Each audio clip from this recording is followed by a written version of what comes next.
సమాజానికి ఆదర్శమంతా స్పీచ్ ఇస్తారు. ఎక్కడ స్పీచ్ ఇచ్చినా పిల్లలకి. నేను ఒక డాక్టర్ వచ్చింది ఇంటికి, ఆ అమ్మాయి పేరు ధోని, కార్డు ఇచ్చింది, పెళ్లి కార్డు. ఎక్కడమ్మా అంటే నాది మల్లారెడ్డి కాలేజ్ పీజీ చేసిన అన్నది. అని ఆ మన్న మాట ఏంటంటే, మల్లారెడ్డి, నీ మల్లారెడ్డి గురించి ఒక మాట చెప్తా అంటే మల్లారెడ్డి అని చెప్తున్నారు. అయితే రెండే విషయాలు చెప్పిపోతా. ఇంతమంది కూడా ఈ కాలేజీకి వచ్చిన నేను.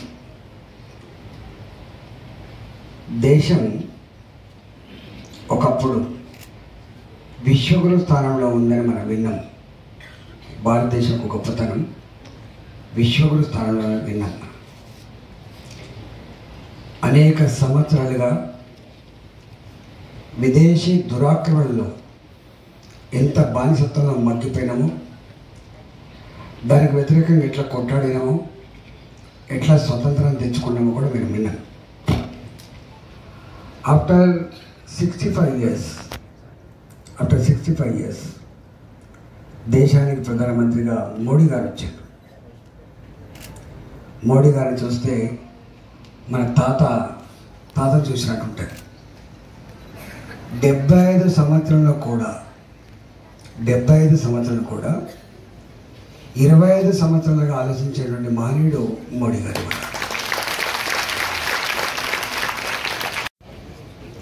యథా ప్రజ తదా రాజ కాదు. ఇవాళ ఆయన గురించి ఎంత చెప్పినా తక్కువే. కానీ ఒక 2-3 విషయాల్లో భారతదేశాన్ని థర్డ్ వరల్డ్ కంట్రీగా పోల్చేవాళ్ళు. అవుట్డేటెడ్, ఏం సాంప్రదాయాలు, ఏం సంస్కృతి అని చెప్పి అసహించుకునేవాళ్ళు. అలాంటి అసహించుకోబడ్డ థర్డ్ వరల్డ్ కంట్రీ ప్రపంచానికే ఆదర్శవంతమైన దేశంగా ఎదిగింది. మీకు తెలుసా, ఆయన ఎక్కడ స్పీచ్ ఇచ్చినా ఒక మాట మాట్లాడుతున్నాడు. నువ్వు అమెరికాకు పోయినా, యూరోప్ పోయినా, గల్ఫ్ కంట్రీస్కి పోయినా ఒక మాట అంటున్నాడు. ఇంతమంది మలయాళీ గారు చెప్పాడు, which is the richest country on the globe. కేవలం సంపద మాత్రమే రిచెస్ట్ కంట్రీ కాదని చెప్తాడు. ఏ దేశానికైతే మానవ సంపద గొప్పగా ఉందో గా దేశమే ప్రపంచంలో రిచెస్ట్ కంట్రీ అని. ఆ మానవ సంపద కలిగిన దేశం నా భారతదేశం అని చెప్తాడు మోడీ గారు. అందులో ఇంతకుముందు మలయాళీ గారు చెప్పిండ్రు, యువశక్తి కలిగిన దేశం నా దేశం. డైయింగ్ సిటీస్ అంటాం మనం, లేదా పెరిగిపోతున్న దేశాలు అంటాం. పెరుగుతున్న దేశం భారతదేశం, గుర్తుపెట్టుకోండి, పెరుగుతున్న దేశం. మల్లారెడ్డి గారు, లక్ష్మణ్ గారు చదువుకున్నప్పుడు గవర్నమెంట్ స్కూల్లే, ప్రైవేట్ స్కూల్ లేవు. అమెరికా గోధుమర వ్యవస్థ తప్ప, అమెరికా మొక్కజొన్న గడకత్తి తప్ప పిల్లలకు అన్నం లేదు. మాల్న్యూట్రిషన్తో చచ్చిపోయారు. బెంగాల్ కరువు గురించి మనం విన్నాం.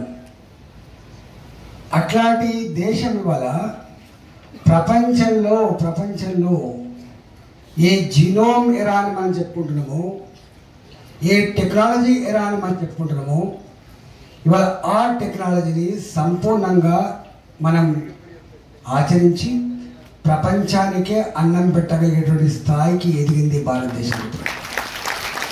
నేను ఒక ఆర్టికల్ రాశాను. ఆ ఆర్టికల్ ఏంటంటే, ప్రపంచంలో ఏ దేశానికి ఏ అవసరం పడ్డా కూడా తీర్చగలిగే శక్తి, సత్తా భారత్ సంతరించుకుంది అని రాశాను. That is Bharat today. ఎక్కడి third world country, before 2014 our place was 11th place. ఆర్థికంలో 11వ స్థానం భారత్. ఆఫ్టర్ మోడీ 5వ స్థానానికి ఎగబాకింది. మన స్వప్నం మోడీ గారి స్వప్నం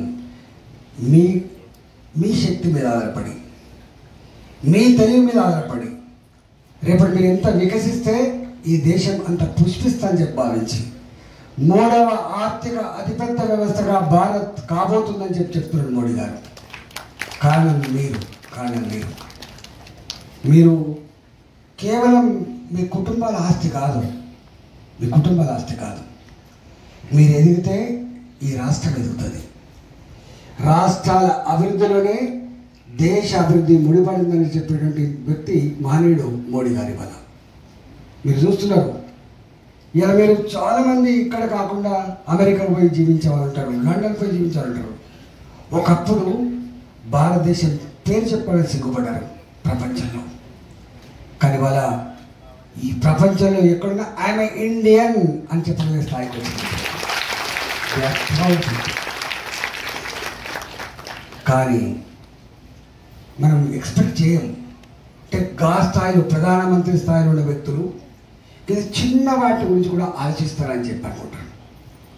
ఏ జీనోమ్ యుగం అని చెప్పుకుంటున్నామో, ఏ రాకెట్ సైన్స్ యుగం అని చెప్పుకుంటున్నామో, గా దేశంలో 65-66 సంవత్సరాల వరకు కూడా నా మహిళలకు టాయిలెట్స్ లేవు గ్రామీణ ప్రాంతాల్లో.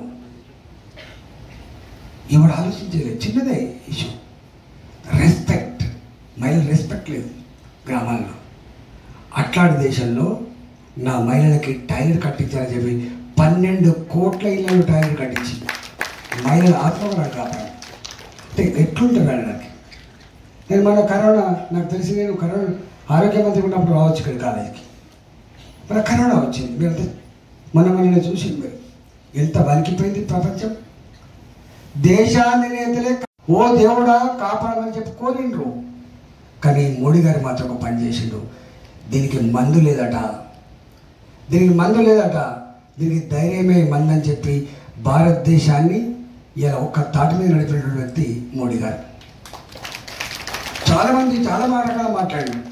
ఒకవేళ కరోనా చైనాలో వచ్చింది కాబట్టి తట్టుకోగలిగింది, అమెరికా కాబట్టి ట్యాకిల్ చేయగలిగింది, భారతదేశంలో వస్తే శవాల గుట్టలైతే అని చెప్పి భయపెట్టించిండ్రు. కానీ శవాల గుట్టలు కాలే, ప్రపంచానికి ఒక వ్యాక్సిన్ తయారు చేసి అందించి ఆదుకునే దేశం భారతదేశం. ఇప్పుడున్నటువంటి ఈ పరిస్థితులలో ఈ ప్రోటోకాల్స్ పక్కకు పెట్టండి, నాకు వ్యాక్సిన్ కావాలి. ఎప్పటిదాకా వ్యాక్సిన్ రాదో అప్పటిదాకా ధైర్యం రాదు, అప్పటిదాకా ప్రపంచం బాగుపడిందని చెప్పి భావించి ఇవాళ అనేక దేశాలకు వ్యాక్సిన్ అందించే దేశం భారతదేశం, మందులు అందించే దేశం భారతదేశం. అంటే ఎక్కడ ఇంపోర్ట్ చేసుకున్న ఇతరుల మీద డిపెండ్ అయినటువంటి దేశం ఇక్కడ దాకా వచ్చింది. కానీ ఇంకా విశ్వగురు స్థానం నిజంగా రావాలంటే ఆరోగ్యం కావాల్సిన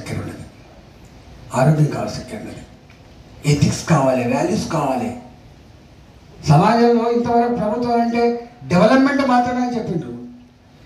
not only development, ethical development కావాలి, వాల్యూస్ కావాలి, మానవ సంబంధాల పరిపుష్టి కావాలి, కుటుంబ బంధాలు తెగిపోతున్నటువంటి వాటిని మనం చూస్తూ ఉన్నాం, అవన్నీ కావాలి.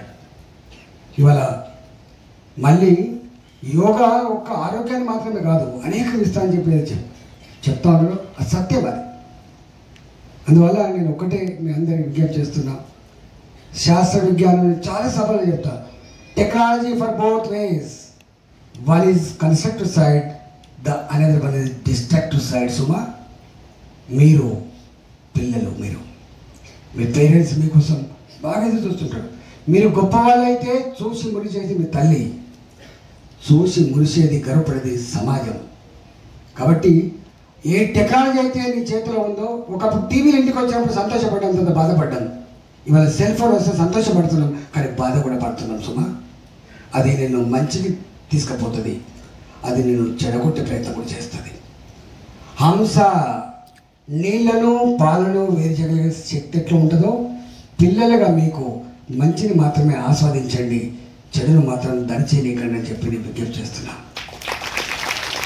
ఒక ఆదర్శవంతమైన సీజన్గా గర్వపడే సీజన్ ఉండాలి. మనలో చూస్తున్నాం ఎన్ని రకాల అవలక్షణాలు సమాజాన్ని పట్టి పీడిస్తున్నాయి. ఇవన్నిటినీ రూపుమాపగలిగే శక్తి ప్రభుత్వాలకు మాత్రమే ఉండదు సుమా, అది మనం ఆచరించుకోవాల్సిన. ఇవాళ విద్య ఇలాంటి వాటికి ఎట్లా పరిష్కారం చెప్తానని చెప్పిండ్రో, యోగా ఇలాంటి అన్నీ కూడా మనకు ఆటలు పాటలు ఒకప్పుడు ఎట్లుండే అసలు ఈ దేశంలో ఇవాళ ఒక క్రికెట్ వచ్చిన తర్వాత అన్ని కథమైపోయినాయి, అన్ని మర్చిపోయింది. కానీ ఇవన్నీ అనాదిగా ఉన్నాయి ఈ దేశంలో. అనేక సంతోషాలకి, అనేక రకాల ఆటలకు పాటలకు నిలయం భారతదేశం. మళ్ళీ ఈ దేశాన్ని ఆ విశ్వగురు స్థానం నిలపాలని చెప్పి మన తాత ప్రయత్నం, మోడీ గారి ప్రయత్నానికి మనందరం చేతనివ్వాలని చెప్పి వాటిని ఆచరించాలని చెప్పి మనస్ఫూర్తి కోరుకుంటూ మీ అందరికీ నమస్కారం.